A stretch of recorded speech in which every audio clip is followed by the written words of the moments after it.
Hello everybody, this is Rochelle and Dana with Master Cut Gems. Here with the new machine, just testing some stuff out to make sure everything's right before I turn Rochelle loose on it. Well, what I'm doing, and there's some on the website where I bought out an old jewelry store and they had some good stones, but they weren't cut like for brilliance. They were cut for just the typical cutting. So I've got a friend of mine that I'm making a ring for, and she wants an amethyst, and it was a Stoller mount, half bezel, 8 by 10. So I found one of them in there that in that big group of stones like I've got on the website for sale to recut for. They did a great job on the crown, but they don't cut the pavilion for brilliance. So this is the stone. If Rochelle can zoom in on it for brilliance. So I'm going to take that stone and I'm just going to recut the pavilion into a brilliant cut. So I have quartz. I cut my angles at 42 degrees. So I'll line it up to where I am at my 24 and 72 index. You got on this is a 96 index. 96 would be north and south. Mm-hmm. And then 72 and 24 would be east and west. Okay. All right, so that's where I'm going to start at, to where I'm not touching, but close. Lock it down. All right. Now, what I'm going to do, this is a 600 grit steel lap. I don't need to take a lot of material, but I need to take more than a pre-polish just to get my facets set in. Okay, so I've got that on. Okay, so I'm going to come down and touch.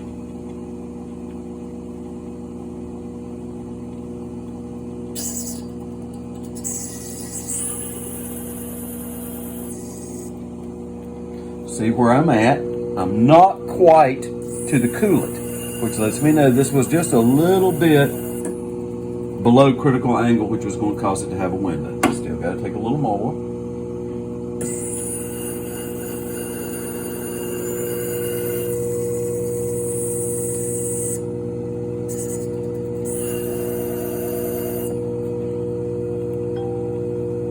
Okay. Just a little more.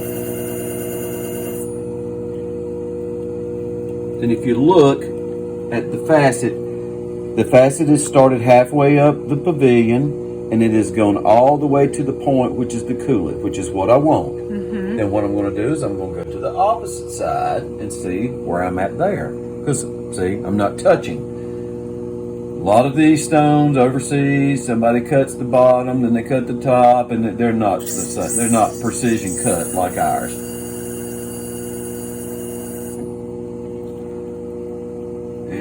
Needs to go a little more.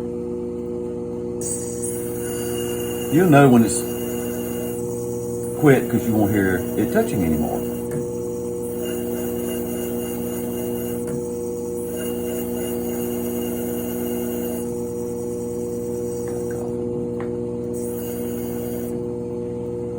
Okay, that's all the way, halfway up. That's kind of what I like to see. Now I got to go back to the other side because it's on a different setting. See, it was before it had already cut. Okay, so then the next thing is I'm going to go over here to my 36 index because this is going to be an 8 main brilliant. Okay. So all 8 points of the facet will come to a point.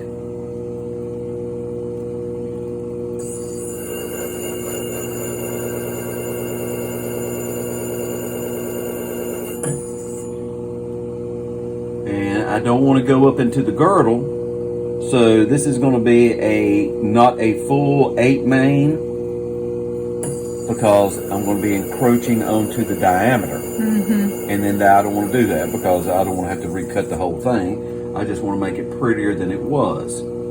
So then what I'll do is I'll listen.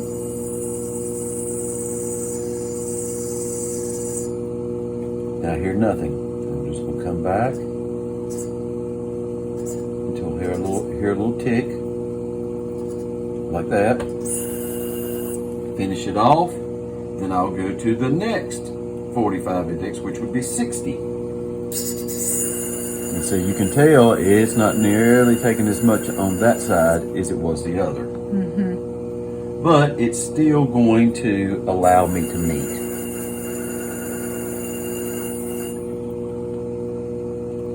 It'll be much prettier than it was. It'll have much more life. See, now that's not touching at all. So I gotta go down a little bit. So I touch, then I'll have to do the whole thing. All that way it makes it concentric, makes everything uniform.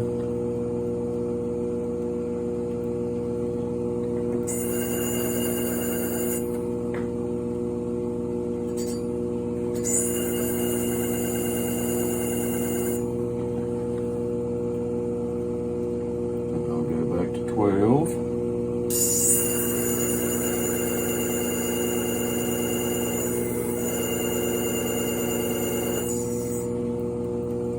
I'm at.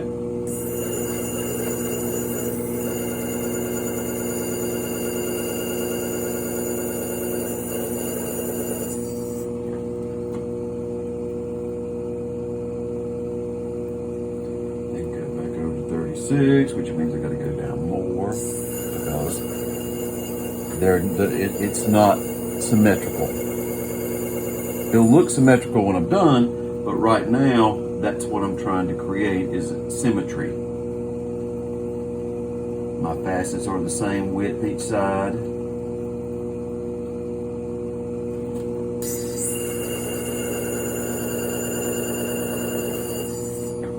And now I'm going to do north-south, which would be 48 and 96. Look, make sure that I'm not encroaching into the girdle.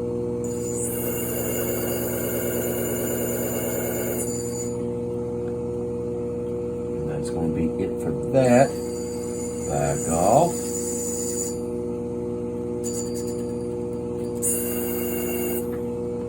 Go to 96.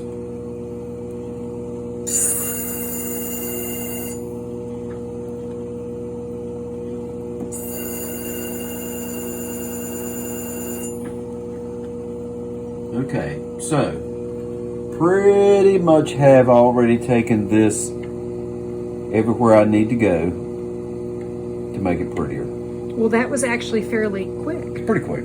Yeah. So then what I'll do next on this, which pre-polish takes less material, but I don't have to take much material because I'm just going to go up 2 degrees from 42 to put in my brakes.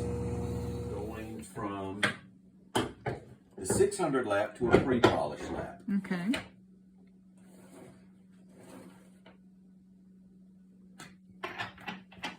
Do the same thing. Going to leave it at the same index it was, and I'm going to go ahead and cut those in.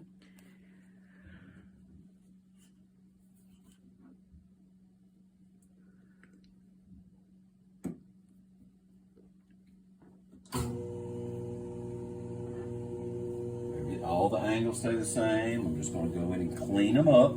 Just take the previous scratches out from the 600.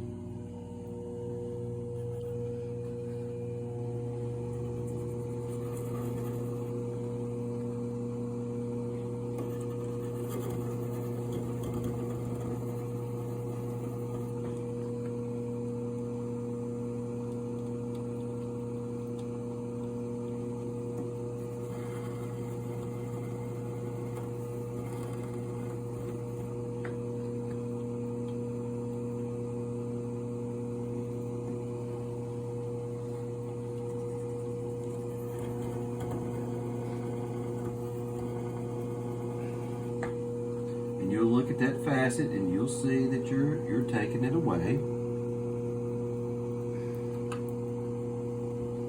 And I'm going to go and do the other one same way.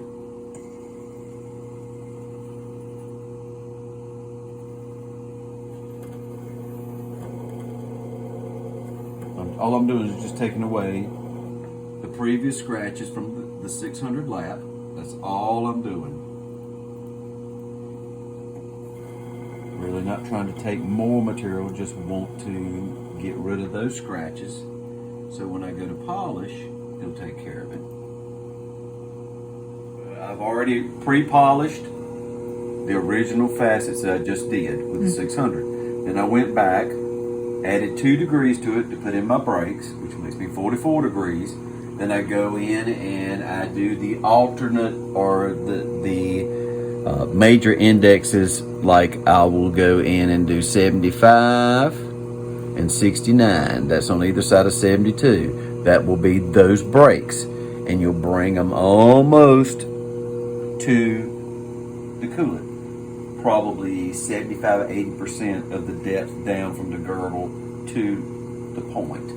So I've already taken my pre-polish and I've already brought them in.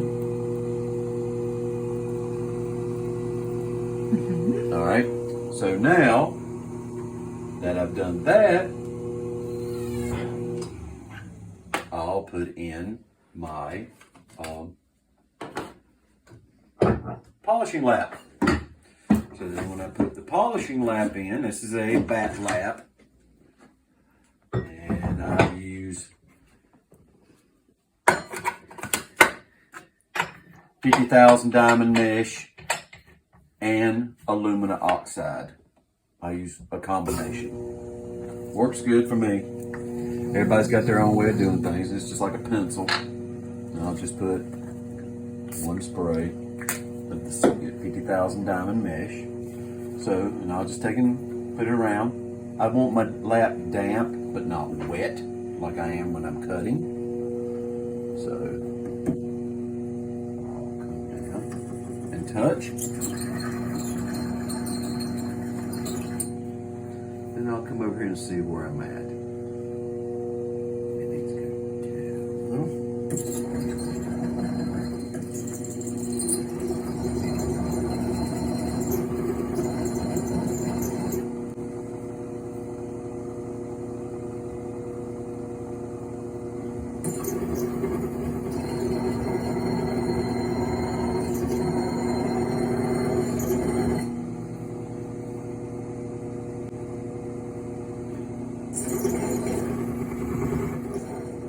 Got me a cloth where I can wipe to make sure that I got a good mirror facet. No scratches, no hazy spots.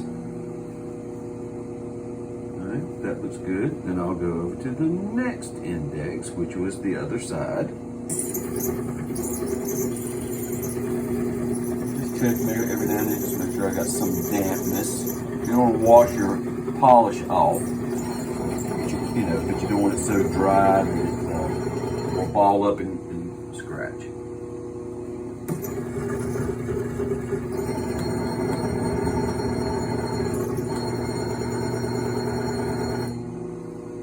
I don't like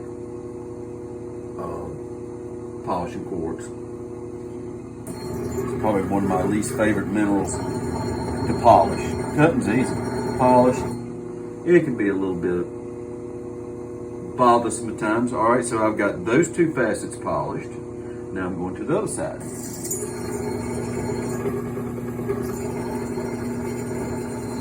More water, just a few drops. Take my finger and go across it.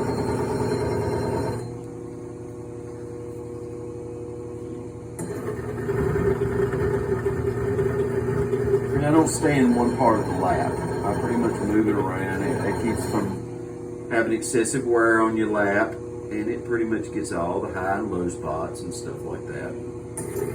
It's a lot of just look, and you can see on the facet what it's doing, and that way you can govern yourself accordingly. Okay, so that one's done. The next one.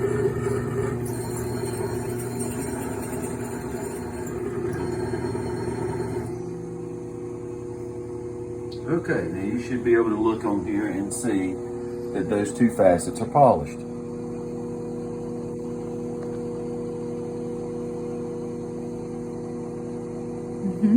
Okay, so you're just going to do that. You run it around, get all your brakes polished, then you'll drop it down to 42 degrees, touch off, then do all your main facets. Once you've done it, you're done. So that's basically what you do on a recut. Okay, it's completely polished. So So from start to end altogether was what, about less than 30 minutes? Oh yeah, but like I'm saying, you're not doing anything. You're recutting the pavilion, and you're doing everything in a brilliant or as close to a modified brilliant as you can, depending on what kind of material and angles at the bottom was cut.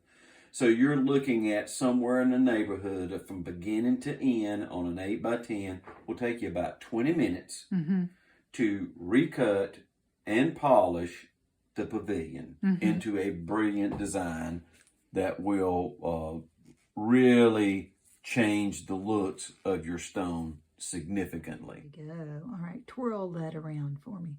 Look how nice and shiny and pretty. Yep, and it will change. And you didn't change the diameter. Your carat weight loss, like I said, I should have weighed it before I put it on there. You're probably looking at no more than a third of a carat to a half a carat. You have to transfer that and work on the top? The crown was fine. They did a great job on the crown, which they normally do because that's what everybody overseas, that's what they pay attention to the crown because that's what people see when it's set in the mount. But the bottom or pavilion has to do with the distribution of light in the gem. Oh, I know. I've seen some gemstones that were so wonky on the bottom. Well, and it's just, they didn't bring enough light back in.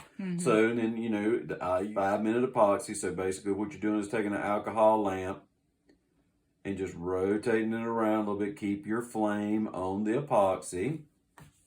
Take your little towel.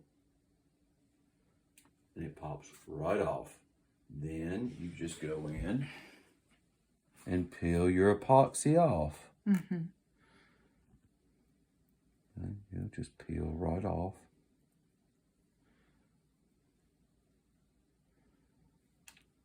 You'll probably have to scrape it off the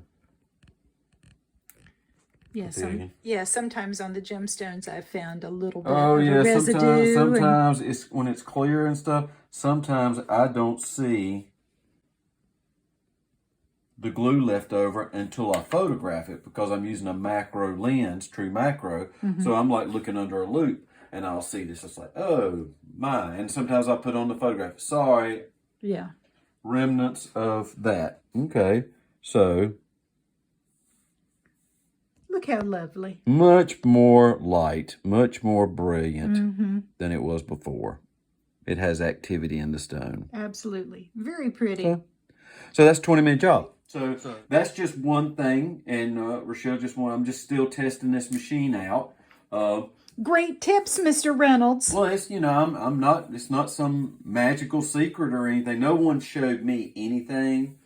The old man I bought my machine from sold me the Vargas book on Faceting for amateurs, the Ultra Tec, the laps, couple pieces of rough, and some old dop wax, and never would show me anything. So I just, but being a tool and die maker and all that other stuff, it all fell in. So anything that I know, I'll be willing to share because I don't want people to struggle to learn the craft. It shouldn't be that way.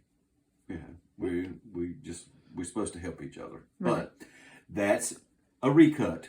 And that's the normal classic recut because, like I said, unless you've got one that's damaged, abraded, top and bottom, all that stuff, then it's complete recut. But, if you're following diagrams, you fall into the parameters of your sizes, and then you cut it. Have a good day, y'all. Thank you. We got a sale going on.